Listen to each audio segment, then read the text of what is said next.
हमारा विगत 500 साल का समय देखें मध्य प्रदेश में, तो हमारे यहाँ नारी स्वातंत्र का, शासक का, रानी दुर्गावती अकबर की सेना से टक्कर लेते हुए हमारी बहनों की शासन की व्यवस्था में किस प्रकार से शासन चलाया जाता है।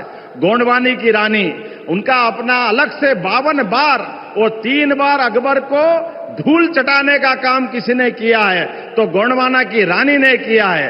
रानी अवंतीबाई, रानी दुर्गावती, अहिल्या माता, ये लंबी श्रृंखला है जो हमारे यहां पर अंग्रेजों से, मुगलों से सबसे टक्कर लेते हुए राष्ट्र की अस्मिता के साथ समझौता नहीं करते हुए और आजादी के बाद भी राजमाता सिंधिया, जिनके कारण से हम जानते हैं कि संविध सरकार विचारों से टकराव के आधार पर अहिल्या माता के समान हमारी राजमाता जी ने भी पूरा जीवन इस भारत माता की जय के लिए, आपातकाल जैसा कष्ट का काल भी उनने जेल जाना पसंद किया, लेकिन उनने झुकना पसंद नहीं किया।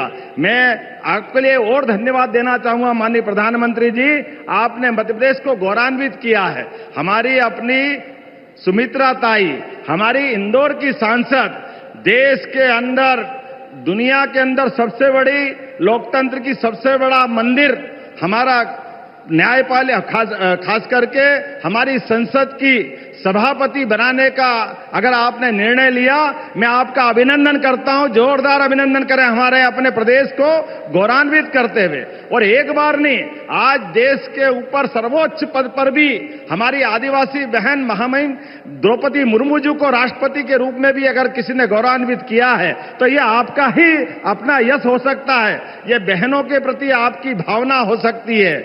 देवी सज्जनों, माननीय प्रधानमंत्री जी, हमारी प्रिय लोक माता देवी अहिल्याबाई होलकर जी, जिनकी गरिमा में, जिनके सम्मान में आज ये महासम्मेलन आयोजित किया गया है, उन्हें अपने श्रद्धासुमन अर्पित करते हुए, देवी अहिल्याबाई होलकर एक ऐसी शूरवीर नारी शासक थी जिनकी दूरदृष्टि, धर्मनिष्ठा और जन कल्याण के प्रति समर्पण ने उन्हें इतिहास के पन्नों में अमर कर दिया। उन्होंने न केवल मालवा में सुशासन की मिसाल पेश की, बल्कि काशी, अयोध्या, सोमनाथ और रामेश्वरम जैसे तीर्थों का पुनर्निर्माण कर भारत की सांस्कृतिक विरासत को भी पुनर्जीवित किया। माननीय प्रधान, सुशासन भवन, इनका यहाँ पर आधारशिला रखी गई। इन भवनों की कुल लागत 483 करोड़ है। इन भवनों से ग्राम पंचायतों को न केवल एक प्रभावी कार्यस्थल मिलेगा, बल्कि वे ग्राम में विकास और सुशासन की एक सशक्त आधारशिला सिद्ध होंगे। 140 करोड़ देशवासियों का बुलंद आवाज कह रहा है, अगर तुम गोली चलाओगे तो मान के चलो, गोली का जवाब गोले से दिया जाएगा।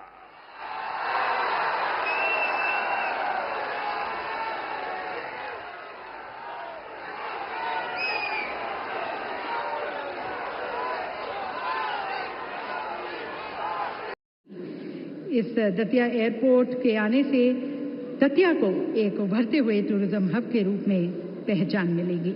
देवी सज्जनों, आज जब हम देवी अहिल्याबाई होलकर जी की 320वीं जयंती मना रहे हैं, ये दिन केवल इतिहास के पन्नों को पलटने का नहीं, बल्कि उस दर्शन को भी, उस व्यक्तित्व को, उस चेतना को अमर करते हुए आधुनिक भारत की शक्ति बनाना है।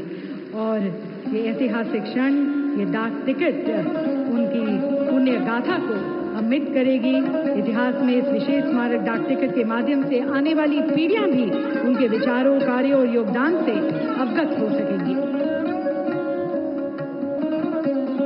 स्क्रीन पर भी आप देख सकते हैं। और अब सचिव संस्कृति मंत्रालय श्री विवेक अग्रवाल जी को मैं पुनः